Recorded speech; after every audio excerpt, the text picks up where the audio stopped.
Troisième victoire d'affilée pour Morgan hier au Cage Warriors. C'est une très très belle victoire, on va y revenir. Mais d'abord, on a eu Paul Hughes qui lui a fait un beau call-out pour l'UFC Paris. Donc Paul Hughes, champion en titre du Cage Warriors dans la division des featherweight. Et en plus de ça, son précédent adversaire, un de ses précédents adversaires, ils avaient donné le Fight of the Year, le plus beau combat de l'année selon l'UFC Fight Pass, l'année où ils s'étaient rencontrés. Et c'était Paul Hughes qui s'était imposé dans un combat très engagé et relativement serré. Donc ça peut être très très intéressant parce que le combat, forcément, il était génial à regarder. En plus de ça, il y avait une ambiance incroyable pour ce combat et c'est ça d'ailleurs que Paul Hughes avait mis en avant.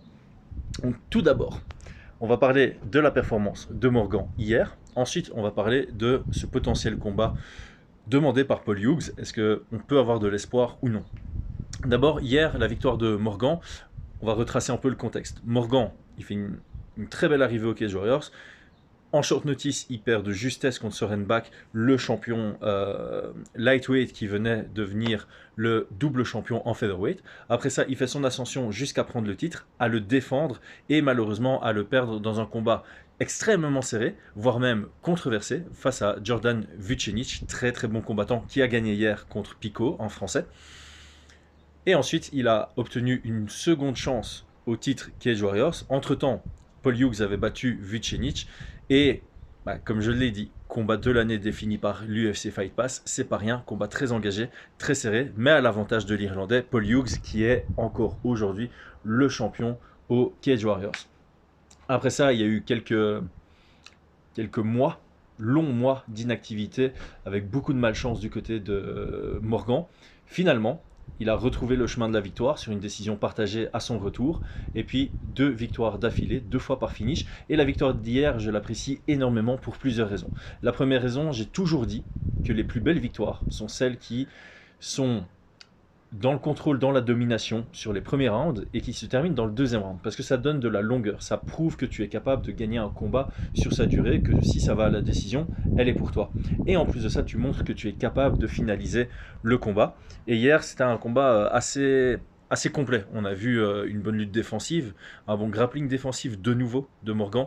On a vu un jeu qui est très mature. Je trouve qu'il est très mature, un bon jeu de feinte, une responsabilité défensive à tout moment et principalement dans les échanges. Il y a eu un peu sur le knockdown dans le deuxième round, il y a un peu eu le Carlos Condit contre Dan Hardy où ils envoient tous les deux en même temps le jab cross crochet, le classique, vraiment en même temps, mais c'est celui de Morgan qui envoie son adversaire au tapis et le crochet de son adversaire Silva, dont on va parler juste après d'ailleurs, qui arrive sur le... Pardon, j'ai changé de main pour tenir mon téléphone, qui arrive vraiment dans la garde de Morgan. Donc, responsabilité défensive, j'ai trouvé ça très beau.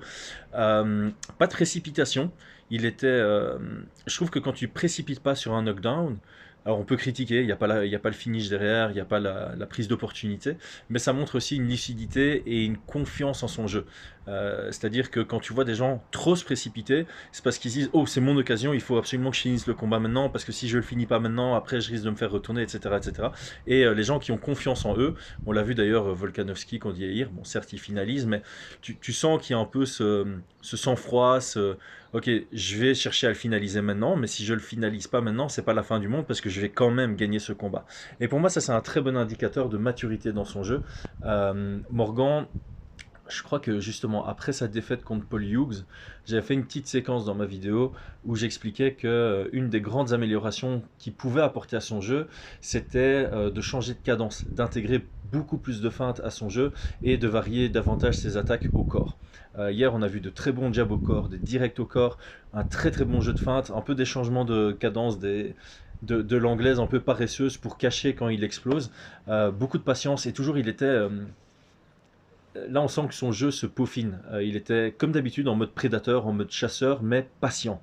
C'est pas quelqu'un qui met la pression et qui met du volume en plus. Il met la pression et quand il a l'opportunité de toucher sans se faire toucher, c'est là où il va attaquer. Et j'ai trouvé ça, franchement, très propre. Alors, il y a toujours un petit problème chez les Français. Désolé, c'est pas une attaque, hein. Il y a ça chez les Belges aussi. On va dire que c'est dans le MMA francophone qu'il y a ça. Quand on parle de quelqu'un à l'UFC, on va directement dire maintenant, il a aucune chance contre le numéro 5 de la division. Mais en fait, c'est pas ça. C'est pas comme ça que ça fonctionne une carrière. Quand tu signes à l'UFC, tu dois aussi progresser à l'UFC. Tu arrives, tu prends quelqu'un qui est en dehors du top 30 de l'UFC quand tu es dans les grosses catégories de poids comme featherweight. Tu gagnes, tu prends ton temps, tu prends ton argent, tu fais un vrai camp d'entraînement, tu continues de progresser jusqu'à atteindre le niveau que tu souhaites. Donc ici, pour Morgan, personnellement, j'ai regardé, il est grosso modo 150e dans le classement featherweight. Là, il va passer probablement 130e après cette victoire. Il sera devant, pour prendre un exemple, Lucas Almeida, le prochain adversaire de William Gomis. Donc en termes de ranking, ça a du sens. Le marketing est sur la chaîne Fight Minds, vous le savez très bien. On met toujours en avant et on respecte tous ceux qui osent et qui prennent le temps, parce que ça prend beaucoup de temps, l'énergie aussi, de faire un effort marketing. Et on va pas se mentir, Morgan, c'est de loin un des meilleurs Français, voire le meilleur Français, en termes de création d'image, de construire son image en ligne, son image numérique. Et ça doit être pris en compte. Aujourd'hui, il n'y a plus que le sport. Donc, on a un Morgan qui, on le sait très bien, intéresse l'UFC. On a un Morgan qui commence à construire aussi une histoire dans sa carrière, ancien champion du Cage Warriors, qui a eu 2 combats difficiles d'affilée et qui se reconstruit avec 3 victoires de suite. Il y a l'UFC Paris qui approche. Il y a Paul Hughes qui n'est pas encore signé à l'UFC et impossible de comprendre pourquoi. Paul Hughes, là, je crois qu'il est 80e au classement Fight Matrix. J'ai regardé juste avant, mais j'ai oublié. Euh, Paul Hughes, clairement, il est dans le top 100 sur Fight Matrix. Il a clairement le niveau. Il est jeune. Il a clairement le style qui plaît à l'UFC. Donc, je ne comprends pas pourquoi il est pas encore signé. Il y a déjà 2 combattants irlandais sur la carte de l'UFC Paris. Rhys Maki, qui vient de re-signer à l'UFC. Kaolan Loufran, dont on a parlé hier sur la chaîne, qui rencontre Yanis Gemouri. Donc, on dit jamais 203, donc pourquoi pas une nouvelle signature irlandaise. Paul Hughes, en tout cas, ce serait pas une surprise, ce serait complètement logique qu'il ait sa signature à l'UFC. Et Morgan, bah en soi, on s'y attend depuis longtemps. C'est quelque chose qu'il cherche à faire depuis longtemps. Comme je l'ai dit, on sait que le marketing joue énormément en MMA. Et là, en plus du marketing, il y a vraiment les raisons sportives de le signer. Comme j'ai dit, au niveau du classement, ça fait sens. Et encore une fois, tu dois pas signer à l'UFC quand tu as le niveau top 5. Tu peux signer à l'UFC quand tu as le niveau UFC. Et pour moi, et ça n'engage que moi, ce qu'a montré Morgan hier, et déjà ce qu'avait montré Morgan dans son ascension pour le titre Cage Warriors, ça montrait un niveau UFC. Alors pas un niveau top 15, certes, il va y venir, probablement, et certainement s'il signe maintenant. Donc moi, je suis pour ce combat. Alors c'est de nouveau contre nouveau à l'UFC. Ils se sont déjà rencontrés, mais comme j'ai dit, Paul Hughes, pour moi, il a vraiment le niveau. Je ne comprends pas pourquoi il n'est pas encore signé. Et d'ailleurs, le nombre de signatures irlandaises, je me demande s'il n'y a pas un UFC Dublin qui commence à pointer le bout de son nez. Ce serait intéressant, parce que moi, j'étais allé voir un UFC à Dublin, l'ambiance est dingue. Donc ceux qui auraient l'occasion, si la carte est stylée et que ça arrive, allez-y. Dernier point. C'était Diego, j'ai oublié le prénom, non, c'est Diego Silva qui vient de battre.